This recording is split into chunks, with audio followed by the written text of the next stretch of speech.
ఏం పేరు నీ పేరు? నా పేరు చంద్రయ్య. ఏ ఊరు మీది? దౌలత్ నగర్. దౌలత్ నగరా? ఎక్కడ అది? పర్తగిరి మండలం.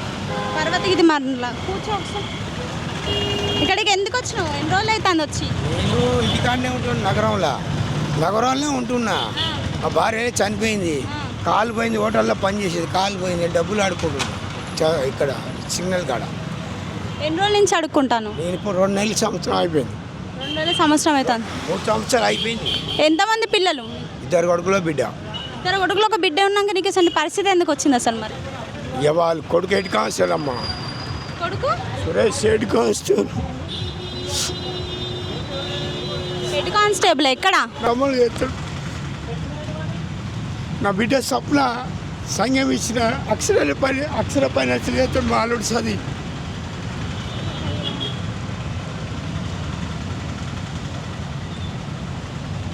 అమ్మ పోతుంది. ఏడవద్దు నీకు అసలు ఇంత కష్టం. నీ కొడుకు హెడ్ కానిస్టేబుల్ అంటాను, నీ బిడ్డ ఇట్లా అంటాను. అసలు నీ భార్య ఎన్ని రోజులు అవుతుంది చచ్చిపోయి? భార్య చచ్చిపోయి ఇప్పుడు 5 సంవత్సరాలు అయిపోయింది, 6 సంవత్సరాలు అయిపోయింది. మరి అన్నం ఎట్లా తాత నీకు? అన్నం ఆడుకొని తింటా, లేకపోతే అట్టు పాస్పోర్ట్లో తెచ్చుకుంటా. పాస్పోర్ట్లో తెచ్చుకుంటావు? డబ్బులు ఆడుకొని 50 తెచ్చుకుంటా. రోజు ఎంత వస్తాయి నీకు డబ్బులు? రోజుకు 150 వస్తాయి. 150 వస్తాయి. మరి నీ కొడుకు దగ్గరికి ఎప్పుడు పోలేదా నువ్వు? దగ్గర పోయి ఎవరి దగ్గరికి పోవా? ఇల్లు ఉంది, జాగ ఉంది, అన్నీ ఉన్నాయి. ఇల్లు ఉన్నాయి, జాగ ఉన్నాయి, అన్నీ ఉన్నాయి. ఏడవద్దు. సరే నీ కొడుకు నీ బిడ్డకి చెప్పాలంటే ఏం చెప్తావు? ఎవరంటే ఇవ్వనమ్మా నేను. ఇప్పుడు వాళ్ళకి ఏమైనా చెప్పాలనుకుంటే ఏం చెప్తావు? నేనేం చెప్పను. ఏం చెప్పవా? వాళ్ళకు ఉండాలి బుద్ధి, చదివించిన అందరికీ వాళ్ళకు ఉండాలి. ఎంతవరకు చదివించినావు? బిడ్డ 12, కొడుకు 13. ఇప్పుడు హెడ్ కానిస్టేబుల్ ఆయన. ఎక్కడ చేస్తాడు నీ కొడుకు? ఖమ్మంలో చేస్తాడు. ఇప్పుడు మొన్నటిదాకా మామూలు వేసి 4 సంవత్సరాలు. మరి నువ్వు ఇట్లా ఉంటానని ఎప్పుడు నేను పట్టించుకోలేగా? చేపించింది లేదు ఇక్కడ. కాలు పోతే చేపించింది ఆయన. కాలు పోతే ఆయన. మీ సొంత ఊర్లో మరి ఇల్లు గిట్లా లేదా నీకు? ఉంది, ఇల్లు ఉంది, జాగా అన్నీ ఉన్నాయి. ఇచ్చిన వస్తలేదు. ప్రైవేట్లో నిమ్స్ హాస్పిటల్ చేయించాడు. ఇచ్చిన వస్తలేదమ్మా. పింఛన్ వస్తలేదా? ప్రైవేట్లో చేయించాడు. నువ్వు ఇంతమందికి ఏం పని చేసేది ఉండే? మాస్టర్ పని చేసేదమ్మా. వంటలు బ్రాండ్ షాపులలో బిర్యానీ, చికెన్, మటన్ అన్నీ చేసేది. నీకు ఇంత పరిస్థితి రావడం అయితే చాలా దారుణంగా ఉంది. ఆల్రెడీ నీ కొడుకు ఒక గవర్నమెంట్ ఎంప్లాయీ ఉండి నేను ఇట్లా రోడ్ల మీద వదిలేయడం అని అంటే అది మామూలు ముచ్చటేనా? రాయపర్తి అత్తగారు 15 లక్షలు, 20 గుంటల పొలము, ఆమె హాస్పిటల్, ఆమె కూడా చేస్తే మా కోడలు కూడా. మరి మీకు ఇప్పుడు నీ కొడుకు కోడలు ఇద్దరు కలిసి నిన్ను నెట్టేసి ఇంట్లో నుంచి వెళ్ళేసినరా? నువ్వే వచ్చేసినావా? నేనే ఇల్లు వచ్చా. వాళ్ళు మంచిగా చూసుకుంటలేరని వచ్చేసినావా? గంతే. మరి ఇప్పుడు మీ సొంత ఊర్లో ఇల్లు ఉన్నదా నీకు? ఉంది, జాగా ఉంది. ఇంటికాడ ఉండొచ్చు కదా, ఆడ ఇల్లు ఇట్లా కట్టుకొని. తీసుకువెళ్ళమ్మా, నేను అక్కడ ఉండను ఎక్కువ. అంటే బళ్ళల్లో తిరుగుతా అడుకుంటా, డబ్బులు అడుకుంటా. ఇదే పెట్టుకున్నావు ఇక?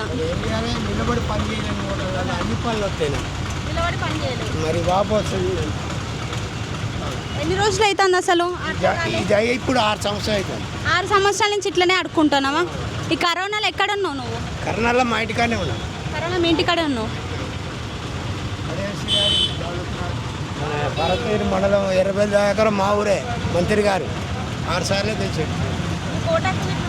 అన్నీ ఉన్నాయి. వేస్తా మా ఊరి దగ్గరే ఉన్నాయి. ఆధార్ కార్డులు అన్నీ మా కొడుకు దగ్గరే ఉన్నాయి. మీ కొడుకు పేరు ఏం పేరు? సురేష్. పైన్లా సురేష్. పైన్లా. సో హలో అందరికీ నమస్కారం. నేను మీ డొనేటర్ భావని. చూస్తున్నారు కదా ఈ తాతనైతే. సో ఈ తాత పేరు, తాత నీ పేరేం పేరు అన్న? నా పేరు పైన్ల చంద్రయ్య. సో తాత పేరు అయితే తన కొడుకు హెడ్ కానిస్టేబుల్ అట, ఖమ్మంలో చేస్తాడట. సో ఇంత మంచి ఒక ఉద్యోగి ఇలా తండ్రిని అయితే రోడ్లపైన వదిలేయడం అయితే ఇది అయితే చాలా దారుణము.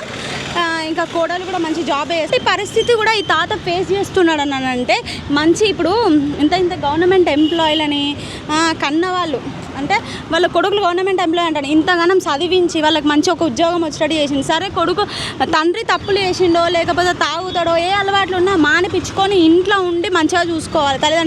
తల్లిదండ్రులు లేని విలువ చాలామందికి అసలు తెలియదు. తల్లిదండ్రుల విలువ తెలుస్తలేదు. ఇట్లా రోడ్ల మీద వాళ్ళు పడే కష్టాలు, ఏడుపులు ఎందుకండి? మీరు ఇట్లా ఎందుకు చేస్తున్నారు అసలు? ఇంతగానో మిమ్మల్ని చదివిపించి ఇట్లా వేసి ఏడవక కానీ ఇంతగానో మిమ్మల్ని చదివిపించి ఒక ఉద్యోగిని చేసిన తర్వాత నీ తండ్రి మంచిగా ఉంటాడు అని చెప్పి అయితే నువ్వు ఇట్లా వదిలేయడం ఎంతవరకు కరెక్ట్ అన్నా? నువ్వు ఒక పోలీస్ ఉద్యోగివి. మీరే 10 మందికి చెప్తారు న్యాయం ఇట్లా చేయాలి అట్లా చేయాలని చెప్పి. ఒక న్యాయం చేసేటోళ్ళు మీరే నీ తండ్రికి అన్యాయం చేసినామని అంటే సరే, దీని వెనుక ఎంత ఉందో మాకైతే తెలియదు. సో తను చెప్పిన మాటల్లో అయితే నేను మీకు చెప్తున్నా, జర మీ తండ్రిని మీరైతే తీసుకుపోండి. 2 కొడుకులంట, సో కూతురు కూడా ఉందంట. తండ్రికి కూతురుకు మాత్రమే మంచి బాండింగ్ ఉంటుంది. సో కొంచెం వీళ్ళ బిడ్డ అయినా ఈ వీడియోపై స్పందించి అయితే ఈ తాతని తీసుకోపోవాలని నేను కోరుకుంటున్నా. ఈ తాత అయితే ఇక్కడ సుబదారి ఏరియాలో, వరంగల్ ట్రై సిటీ సుబదారి ఏరియాలో అయితే ఇక్కడ కూర్చొని డైలీ ఇట్లా అడుక్కుంటుండు. రోజు 100 రూపాయలు 150 రూపాయలు వస్తాయని చెప్తున్నాడు. ఎంత వచ్చినా కూడా అయ్యో తండ్రి లేని లోటు చాలామంది మనం వీడియోలలో చూస్తున్నాము. తండ్రి ఎసొంటాడైనా పర్లేదు, తండ్రే. సో మీరు ఈ వీడియోపై స్పందించి అయితే మీ తండ్రిని తీసుకుపోవాలి, సాదుకోవాలని అయితే నేను కోరుకుంటున్నా. చాలామంది ఉన్నారు రోడ్ల పైన, ఒక్కొక్కరు అసలు వాళ్ళ బాధ చెప్పుకొని ఏడిచి అయితే అది చూస్తాను నాకైతే దుఃఖం ఆగుతలేదు. ఆయన నేను మాట్లాడుతూనే ఉన్నా, ఏడుస్తూనే ఉన్నాడు. నేనేం చెప్తానేనండి. ఓకే, చూస్తున్నారా కన్నా తండ్రి అయితే వాళ్ళ కొడుకునైతే పేపర్కి ఇమ్మంటున్నారు. సో ఇలాంటి కొడుకులు ఎవరికి ఉండొద్దు. సో తండ్రి ఒక చిన్న మిస్టేక్ చేసినా అది సర్దిద్దుకొని అయితే తండ్రిని చదువుకోవాలి. మనం ఒక కానిస్టేబుల్ అయి ఉండి కూడా పట్టించుకోకపోతే ఇది మరీ ఘోరం కదా. So okay, bye bye. అమ్మా బాగున్నావా?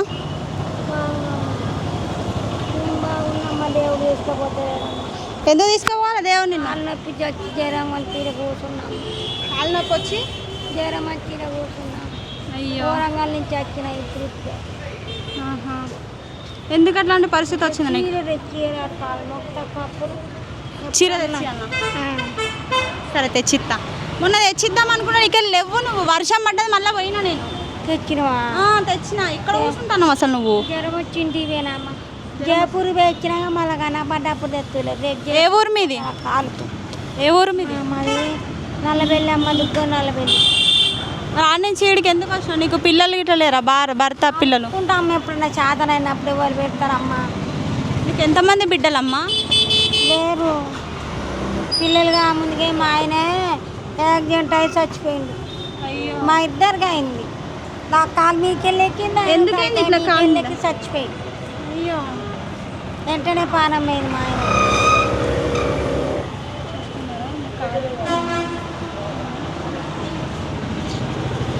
భార్య భర్తలకు ఇద్దరికి యాక్సిడెంట్ అయిందంట. నేను కూడా యాక్సిడెంట్ నేను కూడా చస్తే మంచుకున్నామా, ఏం బాధపడ్డా. ఎందుకు చావాలనుకుంటాను? చావాలి. ఏం కష్టం వచ్చింది నీకు? మంచిగానే ఉన్నావు నువ్వు. మంచిగా మా ఎట్లా నడిచినా కాళ్ళు నొప్పి ఎత్తాను గుంజుతాను కారమ్మ మేడం. గుంజితే చచ్చిపోవాలని డిసిషన్ తీసుకుంటావా? అయితే వద్దు, అట్లా చేయొద్దు.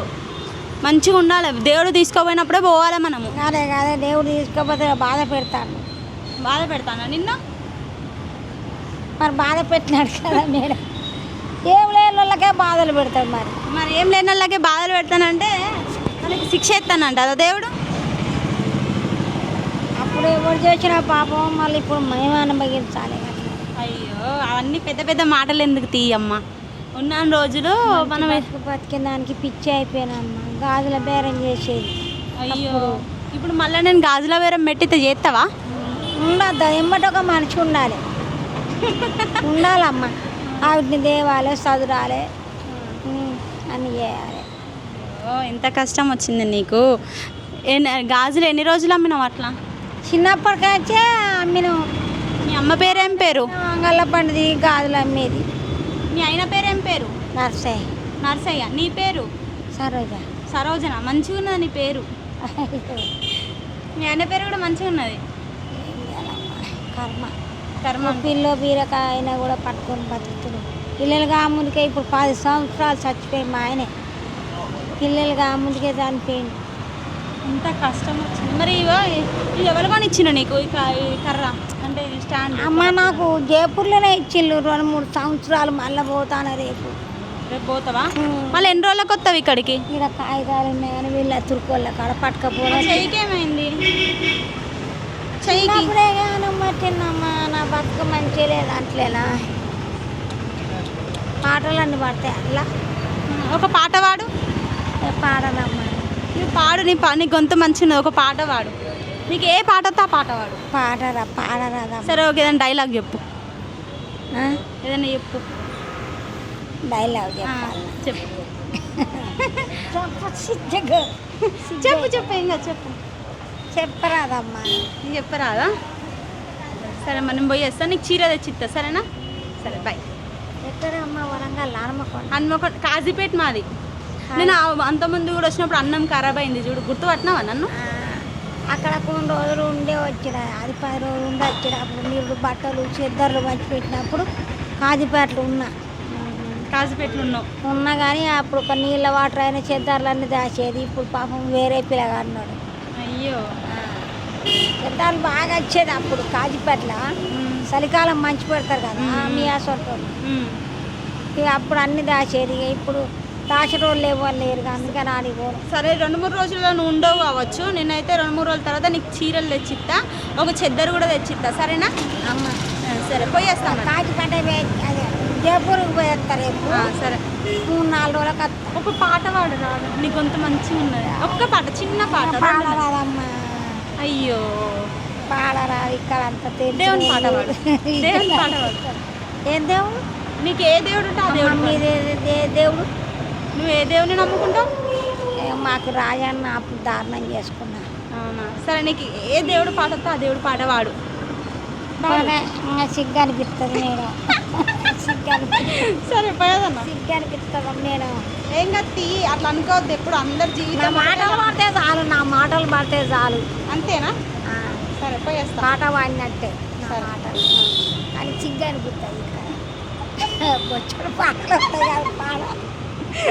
సరే పాడాలి. పోయేస్తా. సరే మేడం ఆ. బాయ్.